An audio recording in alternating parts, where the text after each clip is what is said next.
Hello hello hello, কেমন আছো তোমরা সবাই? আমার একটা ছোট্ট মিনি ব্লগে তোমাদের সকলকে স্বাগত। বাড়ির সবাই মিলে ঠিক করলাম যে একটুখানি ঘুরে আসা যাক, তাই বিকেল 4টের দিকে আমরা সবাই রেডি হয়ে টোটো ভাড়া করে চললাম, সাথে ব্যাগপত্রও নিয়ে গেছিলাম। ইচ্ছে আছে একদিন থেকে তার পরের দিন বেরিয়ে যাব, তাই জন্য সবাই শুধু চললুম। বাড়ি থেকে প্রায় 2 থেকে আড়াই ঘন্টা মতন লাগে। আমরা পৌঁছে গেছিলাম কৃষ্ণনগর বাস স্ট্যান্ডে। ওখান থেকেই আমাদের বাসটা ছাড়বে, তাই জন্য ঠিক টাইমেই আমরা পৌঁছে গেছিলাম।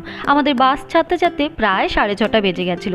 বাসে ওঠার পরে দেখি বাসটা বেশ সুন্দর গোছানো, লাইটিং ফাইটিং দেওয়া, মনে হচ্ছে আমরা কোনো বিয়ে বাড়িতে যাচ্ছিলাম। আমরা ঠিক টাইমে পৌঁছে গেছিলাম তেহট্ট করিমপুরে। আমরা সবাই শুদ্ধ গেছিলাম আমার বড়দি ভাইয়ের বাড়িতে। যাওয়ার সঙ্গে সঙ্গে আমাদের আদর আপ্যায়ন শুরু হয়ে গেছিল। প্রচন্ড গরম পড়েছে, তাই একটুখানি কোল্ড ড্রিঙ্কস আর একটুখানি সিঙ্গারা খেয়েছিলাম। প্রচন্ড খিদেও পেয়ে গেছিল আমাদের পৌঁছতে প্রায় 9টা বেজে গেছিল। তারপর আমাদের গল্প শুরু, হাসাহাসি, আর আমার দিদির রান্না বান্না শুরু। আজকের মতন এখানেই টাটা, আবার দেখা হবে।